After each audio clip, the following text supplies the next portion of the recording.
Ili kuwa mrembo, mwanamke mmoja alitumia dola milioni 8 kununua mdudu maalum. Ilibainika kuwa ni mdudu anayekula mafuta ya mwilini.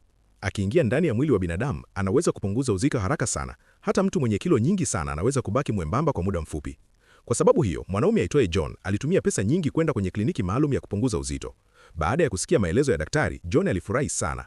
Alisogea karibu na tangi na maji ili kumtazama vizuri yule mdudu anayekula mafuta. Watu wengi waliogopa kwa sababu mdudu huyo alionekana wa kutisha, lakini daktari aliwaeleza kuwa hakuwa na madhara kwa mwili wa binadamu. Baada ya kusikia hivyo, watu waliokuja kupunguza uzito walifurahi sana. Wengine hata wakatoa pesa taslimu wakitaka kununua mdudu huyo mara moja, lakini John alianza kuwa na wasiwasi kidogo. Alihisi kitu si sahihi, hivyo alikataa ushauri wa daktari na akaondoka kliniki.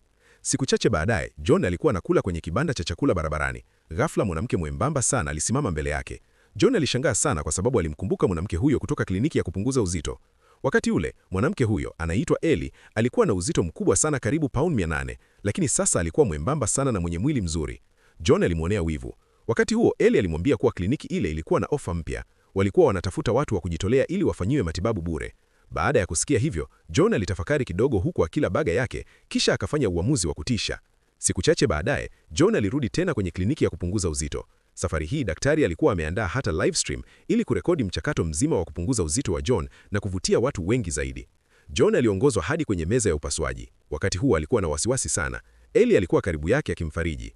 Lakini ghafla Ellie alihisi maumivu makali machoni. Alimsogelea John akitaka msaada. Sekunde chache baadaye, kitu cha kutisha kilitokea.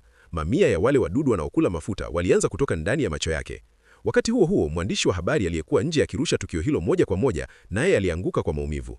Ilibainika kwamba watu wote waliotumia wale wadudu walikuwa wamekuwa vifaa vya kuzaliana kwa wadudu hao. Miili yao ilikuwa imegeuka kama incubator ya kuwatengeneza wadudu wengi zaidi.